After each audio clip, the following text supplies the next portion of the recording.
क्या आप अब भी इसी सोच में कि आपका नीट क्रैक होगा या नहीं होगा? अगर आप सिलेबस पढ़ चुके हैं लेकिन फिर भी आपके एमसीक्यू सॉल्व नहीं हो पा रहे हैं, या आपके कॉन्सेप्ट्स क्लियर नहीं हैं, या आपने अभी तक स्टडी शुरू ही नहीं की है, don't worry guys, we are here just for you. तो आज ही ज्वाइन करें हमारा नीट क्रैश कोर्स, जिसमें हम डिस्कस करेंगे की important concepts, mind maps, doubt and difficulties and past year papers, which will definitely boost your confidence. So let's rock your NEET exam with Wasim Sir's tutorials. MMRDA की इमारतों के flat वितरण में घोटाला, मनपा अधिकारियों की मिलीभगत, विपक्ष नेता अशरफ पठान ने की जांच समिति गठित करने की मांग।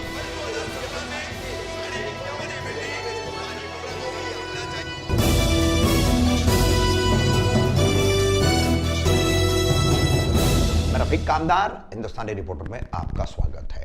पहले एमएमआरडीए की दो इमारतें शील रोड पर दोस्ती कॉम्प्लेक्स के पास, इसमें किराए पर फ्लैट देना, हेवी डिपॉजिट पर फ्लैट देना, ऐसे गिरोह सक्रिय थे, जिसके संबंध में खुद ठाणे मनपा के अचल संपत्ति यानी स्थावर मालमत्ता विभाग की तरफ से शील टाइगर पुलिस स्टेशन में एक अपराध दर्ज किया गया। कुछ लोगों की इसमें पूछताछ की गई, मगर यह मामला सिर्फ कागजों पर ही बना रहा। उसके बाद मामला आगे बढ़ा मुमरा पुलिस स्टेशन में। एपीआई कृपाली बोरसे और उनकी टीम ने इमरान जुनेजा उर्फ मुन्ना मर्चेंट, जो शील टाइगर में दर्ज अपराध में भी वांछित था, उस पर भी वो फरार बताया गया था, तो इस इमरान जुनेजा उर्फ मुन्ना मर्चेंट को गिरफ्तार किया। इसके पास से बहुत सारे नकली दस्तावेज, स्टैंप वगैरह ये सब पकड़े गए। अब इस पूरे मामले को लेकर के कहीं ना कहीं इसमें ठाणे मनपा के अधिकारियों की, कर्मचारियों की संलिप्तता यानी उनकी शमूलियत के संकेत मिल रहे हैं। और अब इस मामले को उठाया है ठाणे मनपा के विपक्ष नेता अशरफ पठान तथा उनको मुमरा कौसा के सभी नगर सेवकों ने भी साथ दी है, चाहे वरिष्ठ नगर सेवक राजन किने, अनीता किने, अश्विन राउत, जफर नोमानी आदि, ये तमाम जो है, फरजाना शाकिर शेख, रूपाली गोटे वगैरह सभी, इन्होंने अपने हस्ताक्षर के साथ विपक्ष नेता के लेटर हेड पर अतिरिक्त आयुक्त एक संदीप मालवी को ज्ञापन देकर इस पूरे मामले की महापौर की अध्यक्षता में जांच समिति गठित करने की मांग की है। एक सप्ताह में अगर जांच समिति गठित नहीं की गई तो इस मुद्दे पर स्वयं विपक्ष नेता अशरफ पठान ने कहा है कि वे ठाणे मनपा मुख्यालय के भवन के सामने आंदोलन करेंगे। विपक्ष नेता अशरफ पठान का आरोप है कि बगैर मनपा अधिकारियों की मिलीभगत के ये कांड संभव नहीं है। बोगस दस्तावेज बनाना और कंप्यूटराइज चाबियां जो है वो डुप्लीकेट बनाना, ये संभव ही नहीं है। वहीं जो पात्र है यानी 2017 से पहले जो अति धोखादायक इमारतें गिरी हैं उनके लोगों को, या फिर 2016 से 2018 यहां पर जो 2 वर्ष में रास्ता रुंदीकरण के जो काम किए गए, अब पुलों का जो निर्माण होना है, इसमें जो बाधित होने वाले, इन पे जो प्रोजेक्ट अफेक्टेड लोग हैं, तो ऐसे लोगों को इस एच और आई विंग में मकान आवंटित किए जाने थे, उनको वितरित किए जाने थे। मगर इस वितरण में भी बहुत बड़ा घोटाला किया गया है। जिन लोगों का कोई हक नहीं है, जिनका कोई अधिकार नहीं है, उनके जाली पेपर तैयार करके, फर्जी कागजात तैयार करके उनको घर आवंटित किए गए, फ्लैट दिए गए।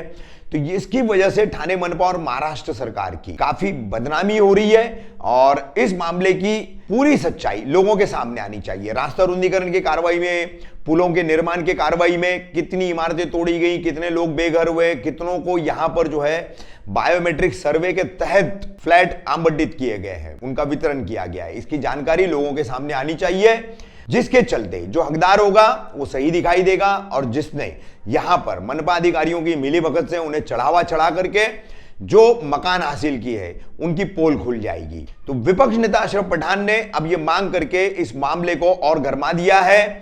हम पिछले 2 से 3 महीने से लगातार इस पर आप तक खबरें पहुंचा रहे हैं। एमएमआरडीए की एच और आई इमारतों में लगभग 700 से भी ज्यादा फ्लैट हैं और यहां पर फ्लैटों की कई लोगों में बंदरबाट चल रही थी। किसी का 15 है, किसी का 18 है, किसी के 20 है। एक व्यक्ति का अगर किसी एक इमारत में घर टूटता है रास्ते के रुंदीकरण के लिए या ब्रिज के निर्माण के लिए या किसी अन्य सरकारी कारण के लिए, तो उस एक घर के बदले में उसको एक, या एरिया बड़ा है, स्क्वायर फीट ज्यादा है तो 2 घर मिल सकते हैं, लेकिन ये 12, 15, 18 कोई खालू है उसके पास 15 फ्लैट बताए जा रहे हैं, कोई कलेक्टर है मनपा अधिकारी का उसके पास कई घरों की चाबियां बताई जा रही है। तो ऐसे इन तमाम चीजों को इकट्ठा करते हुए मुमरा पुलिस और शेर टाइगर पुलिस स्टेशन में दर्ज अपराधों को ध्यान में रखते हुए और जो रिकॉर्ड पर उपलब्धता है उन सब बातों का पूरा विचार करते हुए विपक्ष नेता अशरफ पठान ने यह मांग उठाई है। उम्मीद करते हैं कि ठाणे मनपा के आयुक्त विपिन शर्मा जिन्हें कोविड हुआ है, ऊपर वाला उन्हें स्वास्थ्य दे, सेहत दे, मगर वो कोविड का इलाज तो करा लेंगे लेकिन ठाणे मनपा में ये भ्रष्टाचार का जो रोग लग चुका है जो कि खुलेआम दिख रहा है, चाहे अवैध निर्माणों का मामला हो, चाहे ये एमएमआरडीए के फ्लैटों के वितरण का या जाली कागजातों पर किराए हेवी डिपॉजिट या बेचने का मामला हो, इसमें भी इस बीमारी का भी इलाज करना बहुत जरूरी है। तो महापौर नरेश मस्के और जिला पालक मंत्री, नगर विकास मंत्री एकनाथ शिंदे, गृह निर्माण मंत्री जितेंद्र आव्हाड, ये सभी क्या निर्णय लेते हैं, जिलाधिकारी राजेश नार्वेकर समेत, इस पर अब सबकी नजरें टिकी रहेगी क्योंकि आम आदमी का हक मार करके उसके फर्जी कागजात बना करके यहां लाखों करोड़ों का घोटाला किया जा रहा है। चन्नू भाई, आज जो माजरा है एमएमआरडीए का घरों का, उसके बारे में आपने आयुक्त साहब की मुलाकात ली, क्या बात हुई है और किस तरह से आश्वासन मिला? ठाणे महानगर पालिका द्वारा बांटे गए बाधित लोगों को घर प्रकल्प वो था, एमएमआरडीए ने ठाणे महानगर पालिका को घर दी थी।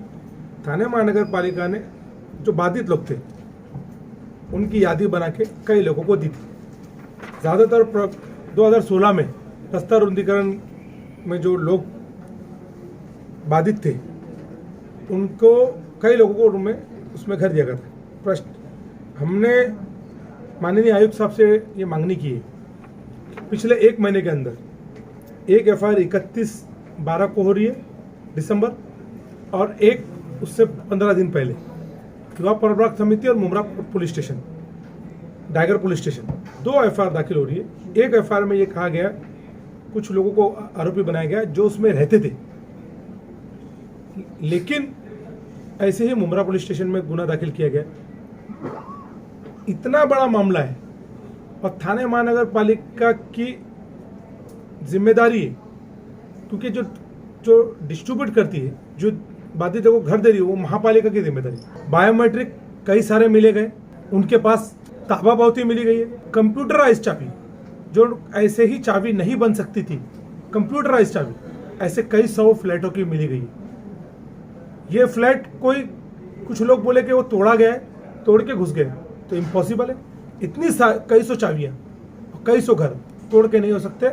महापालिका को उधर जाके विजिट करके भी देखेंगे तो ये बात मालूम पड़ेगा कि चाबी बाकायदा चाबी के ऊपर चाबी बनाई गई है और ये सब मालमत्ता, ये सब डॉक्यूमेंट ठाणे महानगर पालिका के अंदर के, बिना ठाणे महानगर पालिका के बड़े संरक्षक, बड़ा हाथ हुए बिना ये इम्पॉसिबल है। इसलिए हमने ये मांग की है आयुक्त महोदय एक कमेटी गठित करे जिसमें महापौर और प्रमुख पदाधिकारी रहे और 1 महीने के अंदर वो कमेटी जो अपना अहवाल है वो महासभा में दे, ताकि जो ओरिजिनल दोषी है, छोटे मोटे को छोड़ दिया जाए, ओरिजिनल दोषी है, इसमें मेन स्कैम किसका है, इसके संरक्षक किसका है। ये एक तरफ शासन की मालमत्ता है, दूसरी तरफ ठाणे महानगर पालिका के टैक्स पेयर लोगों का पैसा है, मुंबई के हमारे महाराष्ट्र के टैक्स पेयर लोगों का पैसा है। एक उसको ऐसे ही भ्रष्टाचार करके जिनके घर नहीं है उनको झूठे पत्र और डॉक्यूमेंट्स बना के उनको दे दिए गए, लाखों रुपए उनसे ले लिए गए। और ऐसे ही जो थानेकार जो बाधित लोग हैं ओरिजिनल, वो इधर से उधर और उधर से इधर घूम रहे। कई जगहों पे जिनके घर नहीं थे, हक जिसका नहीं था उससे हटा के दूसरों को दिया जा रहा है और हकदार तरस रहा है। हमारी 8 दिन के अंदर ये विनती थी, 8 दिन के अंदर अगर आपने कमेटी गठित नहीं की तो मुझे मजबूरन ठाणे महानगर पालिका के मुख्य द्वार के बाद बेमुद्दत धरने पर बैठना पड़ेगा। कोविड के कारण चेन धरना रहेगा। मैं कुछ 2 या 3 जन के साथ बैठूंगा और उस पर लोग आते रहेंगे, लेकिन मैं परमानेंट जब तक के कमेटी गठित नहीं होती तब तक मैं आंदोलन में बैठूंगा। फिर यह ना कहे कि आपने आंदोलन और धरना क्यों दिया। हम पत्र व्यवहार कब से आपके सामने मांग कर रहे कि कम से कम कमेटी बना के मुख्य दोषी कौन है वो थाने करके जनता के सामने आना।